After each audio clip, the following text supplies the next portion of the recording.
Jantung koroner adalah penyakit jantung yang disebabkan oleh penumpukan kolesterol, lemak, atau zat lainnya pada dinding pembuluh darah. Seiring bertambahnya usia, keelastisan pembuluh darah semakin menurun. Diiringi dengan radikal bebas dan plak lemak yang hinggap di dinding pembuluh darah. Penyakit jantung koroner secara medis disebut juga penyakit jantung iskemik. Penyakit ini termasuk salah satu penyebab kematian tertinggi di Indonesia. Ada banyak hal yang dapat Anda lakukan untuk mengurangi kemungkinan mendapatkan penyakit jantung. Di antaranya makan makanan sehat. Sejauh ini penyebab pasti terbentuknya plak pada pembuluh arteri masih belum diketahui dengan pasti. Namun beberapa hal seperti rokok dan tekanan darah tinggi bisa memperbesar risiko seseorang mengalami jantung koroner. Dengan penanganan tepat, kematian akibat penyakit jantung koroner bisa dihindari. Untuk mendapatkan informasi lebih lengkap seputar penyakit jantung koroner, saksikan pembahasannya dalam Ayo Hidup Sehat berikut ini.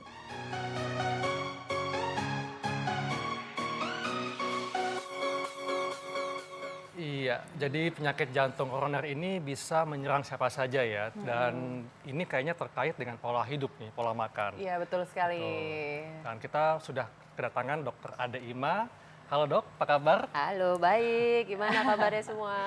Baik dok, Dokternya tetap cantik jantung ya sehat. hari ini. Kamu kalah sama Dita. Bikin deg-degan jadinya nih, waduh. Yakin? Dok, mungkin Dita Katanya bertanya ngomongin nih. deg-degan tuh ya, deg-degan itu termasuk penyakit jantung nggak sih dok? Kayak merasa kayak kita tuh sebenarnya kayak deg-degan gitu, sering deg-degan gitu. Itu tuh kayak udah termasuk kayak ciri-ciri penyakit jantung nggak sih itu?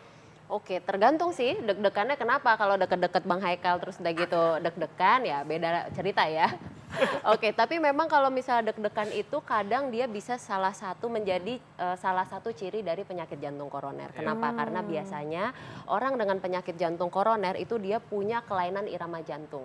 Di mana gejala utamanya itu adalah debar-debar.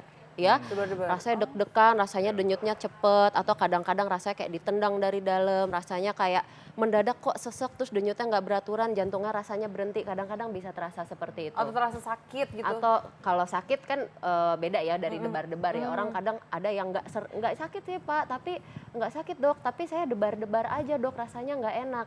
Nah itu bisa jadi memang bisa jadi salah satu gejala penyakit jantung koroner. Jadi nggak mesti dia penyakit jantung koroner itu sakit dada kayak ditusuk panas, itu memang kadang paling sering seperti itu. Cuman debar-debar pun juga hati-hati. Jadi debar-debar itu pada saat kita tidak melakukan kegiatan yang ekstrim atau yang memacu jantung juga. Jadi kayak lagi biasa aja terus debar-debar itu udah termasuk ciri-cirinya dok?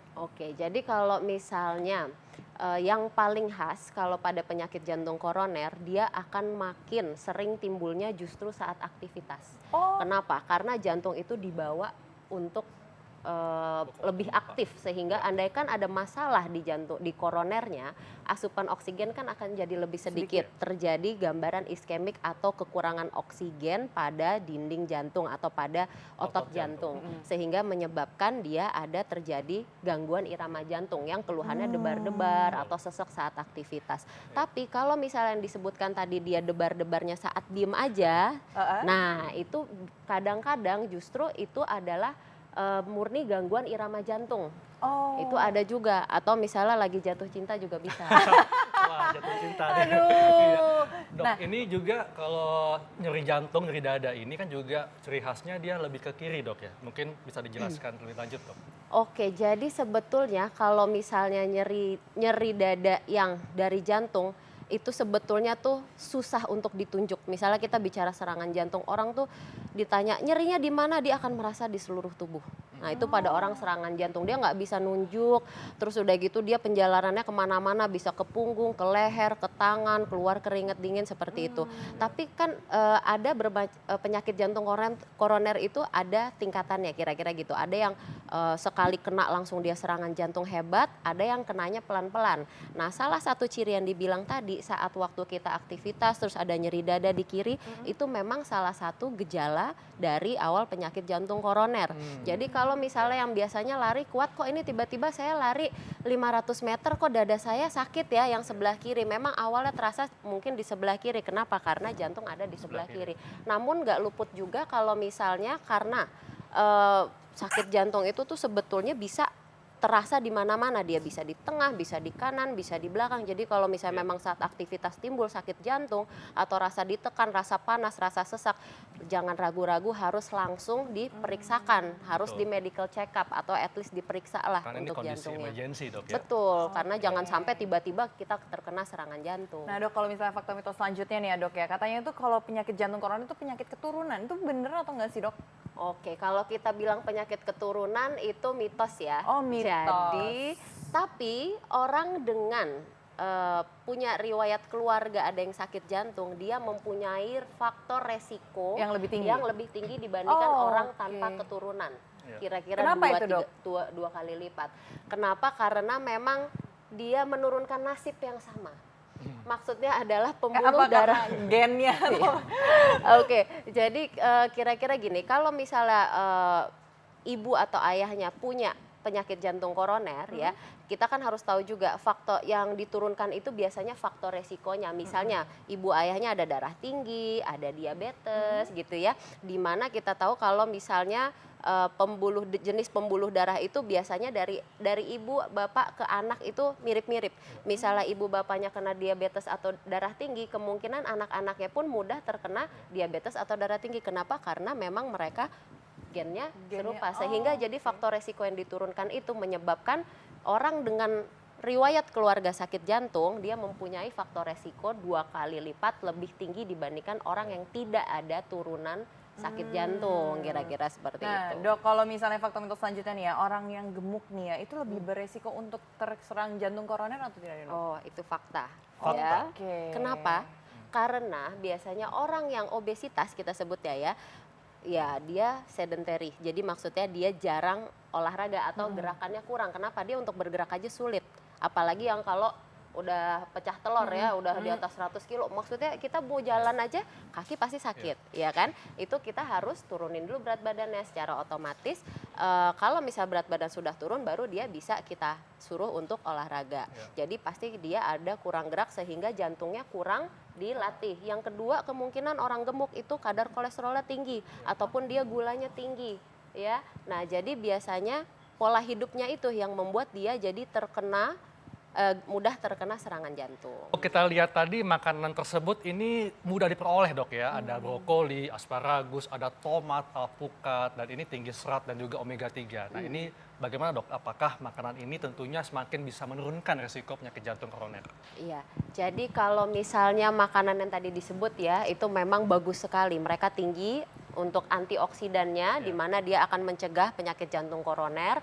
Dan beberapa tadi seperti salmon, asparagus itu mengandung omega 3 yang secara alami mereka adalah pengencer darah alami lah ya, maksudnya jadi mereka pun dapat mencegah serangan jantung. Karena meningkatkan lemak baik, Dok ya. Betul sekali. Namun tetap saja pengolahannya itu yang paling penting. Itu dia. Ya, jangan sampai oke deh salmon tapi digoreng pakai minyak jenuh, ya kan? Atau alpukat di jus pakai susu. Pakai kental susu, manis. kental manis. Itu malah ya, Dok ya. Aduh, jadinya nanti orang kolesterol dan diabetes, jadinya malah makin aneh. Artinya memang harus diperhatikan juga cara pengolahannya, Dok Betul, ya. yang paling penting pengolahannya harus murni nih, gitu. Iya.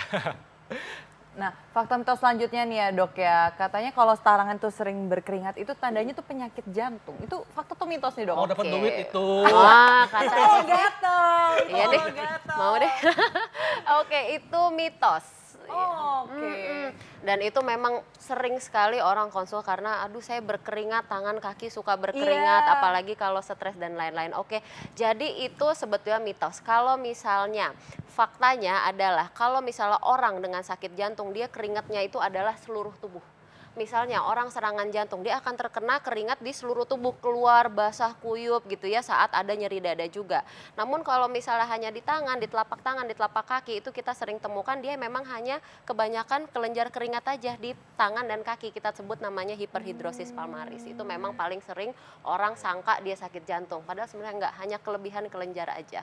Dok, ini juga masyarakat juga perlu tahu dok ya, apakah penyakit jantung koroner ini hanya diderita oleh mereka yang sudah berusia lanjut? Ini fakta atau mitos dok? Oke, dibilang mitos kali ya, karena gini, memang dulunya lebih banyak orang lanjut usia. Kalau kita bicara lanjut usia, masalahnya ini kan di atas usia, sekarang kita bilang lanjut usia 75 gitu ya. Sedangkan secara statistik sekarang orang terkena serangan jantung itu udah early 50 ya, mungkin di usia 50-an ya, usia 45. Kenapa? Karena gaya hidup yang semakin berantakan. Orang nggak pernah olahraga, banyak yang merokok, semua makan nggak sehat, junk food di mana-mana. Nah, itu semua kenapa? Dulu memang orang serangan jantung di atas umur 60, sekarang udah makin muda, bahkan ada yang umur 20, paling muda saya temukan 21. Saya nggak tahu deh, mungkin ada yang nemu orang umur belasan deh, itu lebih luar biasa lagi gitu. Jadi kalau misalnya dibilang hanya terjadi pada orang lanjut usia sih tidak ya, cuman ya karena itulah sekarang udah makin berantakan, orang makin muda yang kena serangan jantung. Jadi artinya memang penyakit jantung koroner ini adalah penyakit yang sekarang ini lebih terkait karena faktor pola hidup dok ya. Betul. Sehingga bisa menjangkiti mereka yang semakin usia muda. Betul sekali. Jadi harus hati-hati meskipun masih muda gitu ya. Tetap jangan lupa harus check up, terutama laki-laki di atas 40 tahun, wanita di atas 50 tahun gitu. Itu udah paling penting. Jadi wanita yang sudah menopause dok ya? Betul, kira-kira gitu. Saya tuh penasaran, penyakit jantung itu berbeda nggak sih dengan penyakit stroke? Karena kalau misalnya kebanyakan orang penyakit jantung itu kan ada yang beberapa yang juga terserang stroke nih. Itu fakta atau mitos nih dok? Oh, kalau dikatakan sama, ya itu mitos ya. Jelas-jelas kalau sakit jantung koroner itu serangannya di jantung. Tapi kalau stroke itu di pembuluh darah otak. Namun penyebabnya sama-sama aterosklerosis atau penimbunan lemak pada pembuluh darah. Tapi bedanya satu di pembuluh darah koroner atau pembuluh darah jantung, satu di pembuluh darah otak. Gitu. Ternyata beda ya. Jadi yang diserangnya beda, namun penyebabnya sama-sama kolesterol, darah tinggi, diabetes, semua sama, pola hidup juga. Pola hidup semua berarti ya. Pemirsa, makanya penting nih untuk menjaga pola hidup sehat dan jangan lupa untuk lakukan medical check up ya. Baik dokter, terima kasih penjelasannya, sangat manfaat sekali. Sama-sama. Dan kita masih akan kembali, makanya tetap di Ayo Hidup Sehat.